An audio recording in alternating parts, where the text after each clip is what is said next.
તો હવે 12 તારીખથી લઈ અને 20 થી 21 તારીખ સુધી ગુજરાતની અંદર કયા કયા વિસ્તારમાં કેવો વરસાદ હશે આજે અમે તેને લઈને આપને જાણકારી આપી દઈએ કારણ કે અત્યારના જે રીતની પરિસ્થિતિ ઉત્તર ગુજરાતની થઈ છે હવામાન વિભાગ તરફથી હવામાન નિષ્ણાંત અંબાલાલ પટેલ તરફથી આગાહી કરવામાં આવી છે આગામી દિવસોને લઈને પરંતુ આપણે ટેકનોલોજીની પણ મદદ લઈ લઈએ ટેકનોલોજી એટલે કે અલગ અલગ સેટેલાઇટ શું કહી રહ્યા છે તો ECMWF વેધર મોડલનું સેટેલાઇટ જે જણાવી રહ્યું છે તે પ્રમાણે કેટલા વિસ્તારની અંદર વરસાદ હશે સૌથી પહેલા ઉત્તર ગુજરાતથી શરૂઆત કરીએ કે જ્યાં આગળ લીલો રંગ આપ જોઈ રહ્યા છો જે આવનાર 10 દિવસ માટે સમજીને ચાલો કે 20 થી 21 તારીખ સુધી આ વિસ્તારની અંદર ખૂબ જ સામાન્ય વરસાદ જોવા મળશે હાલમાં જ ઉત્તર ગુજરાતની પરિસ્થિતિ થોડી ખરાબ થતી આપણે જોઈ હતી કે જ્યાં આગળ પાણી ભરાઈ ગયા હતા હવે આપ જુઓ કે ઉત્તર ગુજરાતના જે વિસ્તારો છે જેની અંદર પાલનપુર છે ખેડબ્રહ્મા છે વિસનગર છે હિંમતનગર મોડાસા પાટણ રાધનપુરની અંદર થોડો ઘણો વરસાદ જોવા મળી શકે છે પરંતુ ત્યારબાદ કડી અમદાવાદ કપડવંજ લુણાવાડા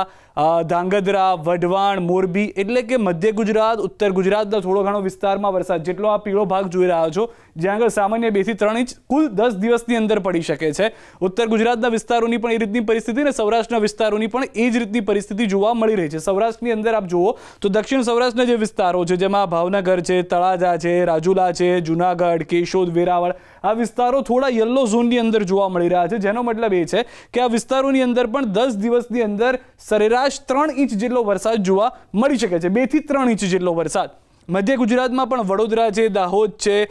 રાજપીપળા ભરૂચ સુરત આ તમામ વિસ્તારો એવા છે કે જ્યાં આગળ થોડો ઘણો કેસરી અને થોડો ઘણો પીળો રંગ જોવા મળશે એટલે કે અહીંયા પણ 3 થી 4 ઇંચ વરસાદ જે છે તે ECMWF વેધર મોડલના સેટેલાઇટ ઇમેજીસમાંથી જે જાણવા મળી રહ્યું છે ટેકનોલોજીકલી એ જાણકારી પ્રમાણે અહીંયા પણ એટલો જ વરસાદ થઈ શકે છે પરંતુ જે દક્ષિણ ગુજરાતના વિસ્તારો છે જેમાં સુરતના કેટલાક વિસ્તારો બેલીમોરા વાપી આ વિસ્તારો થોડા ઘણા વધારે અંશે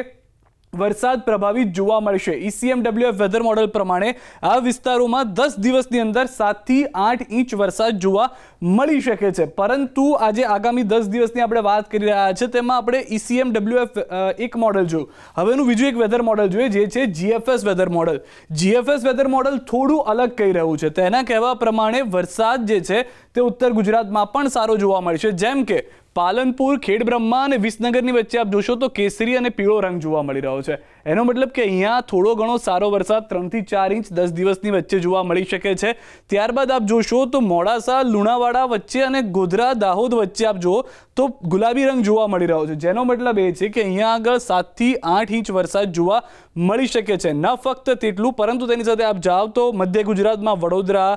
રાજપીપળા ભરૂચ દાહોદના વિસ્તાર આ તમામ વિસ્તારો ગુલાબી રંગની અંદર જોવા મળી રહ્યા છે જેમાં સુરત બીલીમોરા અને વાપીનો પણ સમાવેશ નીચે સુધી થતો જોવા મળી રહ્યો છે તો આ વિસ્તારોની અંદર જે ECMWF વેધર મોડલ દેખાડતું હતું તેથી થોડું અલગ જોવા મળી રહ્યું છે કે અહીંયા આગળ મધ્ય ગુજરાતથી અસર શરૂ થશે ઉત્તર ગુજરાતના થોડા વિસ્તારો હશે કારણ કે એક સિસ્ટમ જે છે તે તેમના મોડલ પ્રમાણે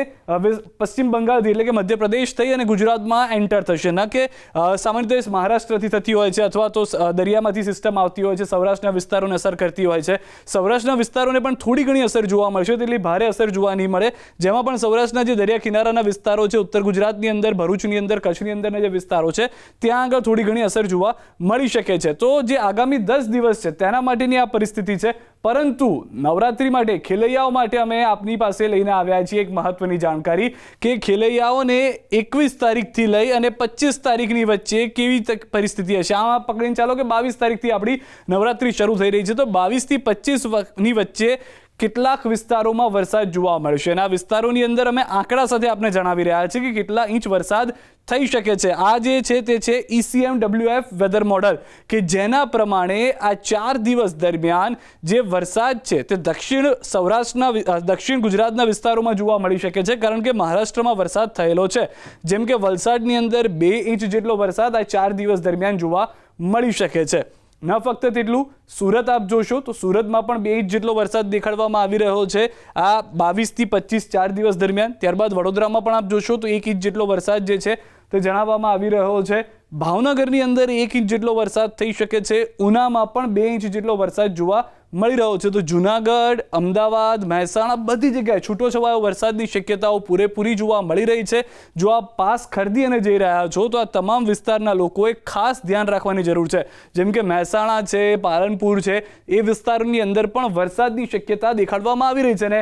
અંબાલાલ પટેલ તરફથી પણ એ આગાહી સ્પષ્ટ કરવામાં આવી છે કે દિવાળીમાં પણ આ વખતે વરસાદ આવી શકે, જે સિસ્ટમ પેદા થવાની છે તેના કારણે. હવે અહીંયા આગળ જે ECMWF વેધર મોડલ છે તેની કરતાં અમે બીજું એક મોડલ પસંદ કર્યું, જે છે GFS મોડલ. હવે GFS મોડલ પ્રમાણે તેની જે સેટેલાઇટ ઇમેજીસ છે તેની જે મદદ મળી રહી છે સેટેલાઇટથી, તે પ્રમાણે 22 થી 25 તારીખ દરમિયાન વલસાડમાં 4 દિવસમાં 4 ઇંચ જેટલો, 3.5 થી 4 ઇંચ જેટલો વરસાદ જોવા મળી શકે છે. સુરતમાં પણ 2 ઇંચ જેટલો પૂરેપૂરો વરસાદ જોવા મળી શકે છે.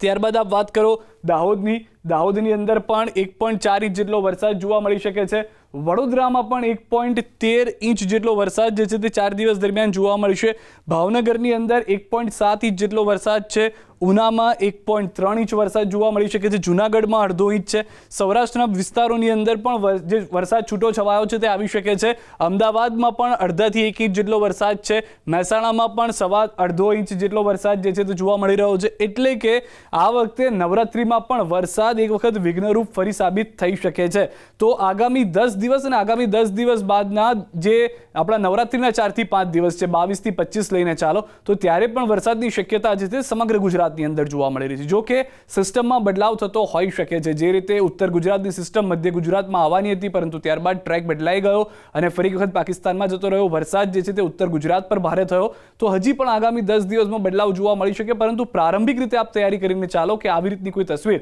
આગામી 10 દિવસમાં હોઈ શકે છે.